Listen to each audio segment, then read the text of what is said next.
શું કહું છું? બોલને મારી વાલી, શું કામ છે? તમને કાંઈ યાદ છે કાલે શું છે કાંઈ? ના, મને કાંઈ યાદ નથી હો ગાંડી, કેને તો ખબર પડે કાંઈ. તમે યાદ કરો કે ભૂલી જાઓ છો તમે? કાલે મારો બર્થડે છે. હા વાલી, ઈ તો હાવ ભૂલાઈ ગયું, મારા મગજમાંથી જ નીકળી ગયું. તારો બર્થડે આપણે ઉજવશું ને પાર્ટી રાખશું, બહુ મજા આવશે. હા હાલો આપણે સૂઈ જઈએ બે.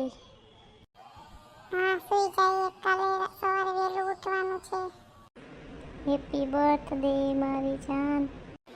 Thank you, welcome. Welcome. Thank you what માટે. વેલકમ. અને સરસ મજાની ગિફ્ટ માટે. જો તમને આ વિડીયો ગમ્યો હોય તો મારી ચેનલને લાઈક કરજો, શેર કરજો અને સબસ્ક્રાઇબ કરજો. Thank you.